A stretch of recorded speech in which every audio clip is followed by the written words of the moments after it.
Have you ever looked at your own life and quietly wondered, am I already too late? Too late to chase your dream, too late to start over, too late to become the person you once wanted to be. It hurts even more when everyone around you seems to be moving forward. A friend buys a new home. Someone else gets promoted. Another person starts a successful business. And there you are doing your best yet somehow feeling left behind. But what if your biggest mistake isn't that you're moving slowly? What if it's believing that your story is already over? Hi, I'm Ethan Carter. Today, I want to tell you a story, a simple story, but one that might change the way you look at your own life. In a peaceful village, surrounded by green fields, lived a young man named Daniel. Every morning before the sun climbed into the sky, Daniel was already awake. The cool morning breeze touched his face as he walked along a dusty road toward the carpenter's workshop. His clothes were old. His hands were rough. His shoes had been repaired more times than he could remember. But inside his heart he carried something beautiful. A dream. Not a dream of becoming famous. Not a dream of becoming the richest man in town. Just a simple dream. One day, he wanted to open a tiny woodworking shop, a place where people would smile every time they saw something he had built with his own hands.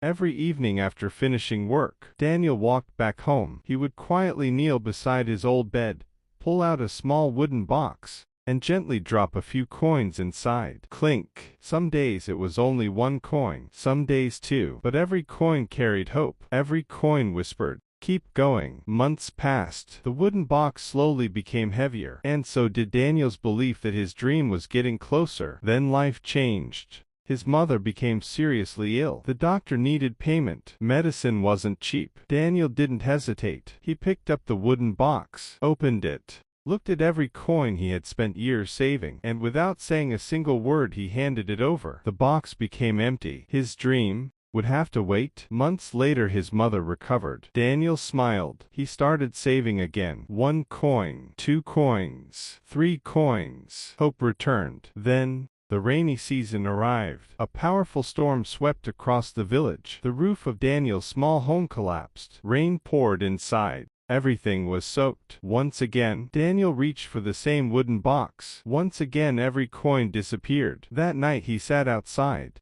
watching the rain, watching the water drip from the broken roof. He didn't cry. He didn't complain. He simply stared at the sky and whispered, maybe this dream isn't meant for me. Years quietly slipped by. Daniel kept working, kept helping others, kept smiling, but deep inside, he had stopped believing. One afternoon while walking through the village market he met his childhood friend, Michael. Michael looked successful, well-dressed, confident. People greeted him with respect. As they spoke, Michael talked about his growing business, his new home, his plans for the future. Daniel smiled politely. He was happy for his friend, or at least he tried to be. But as he walked home his heart felt heavy. For the first time he wasn't comparing money, he was comparing lives. That evening he sat beneath a large tree watching children laugh, watching families walk together, watching the world move forward. And for the first time in years he quietly asked himself, what happened to my life? What happened to the boy who believed anything was possible? The next morning an elderly traveler arrived in the village. His name was Samuel.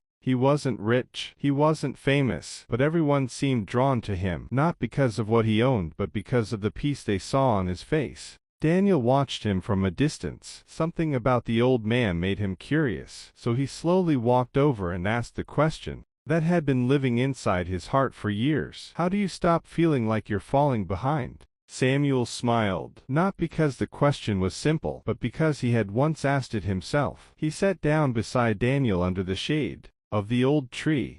Samuel nodded. Exactly. Neither do I. Because a seed doesn't become a tree the moment it's planted. It grows when its time comes. Daniel listened quietly. Samuel continued. Most people believe life is a race. They spend every day looking at someone else's finish line. They celebrate another person's success while quietly grieving their own unfinished story. But life has never worked that way. The bamboo can stay beneath the ground for years. During that time it looks like nothing is happening. But beneath the surface, its roots are growing stronger. And when the right season comes it rises faster than anyone expected. Samuel looked at Daniel and smiled. Your story isn't over. It's simply growing where no one can see. Maybe you're not behind. Maybe your roots are still becoming strong enough to carry the life you were meant to build. Daniel looked down at the tiny seed resting in his hand. For the first time he understood. Growth isn't always visible. The next morning, Daniel returned to the carpenter's workshop. He picked up his tools with a different heart. Nothing around him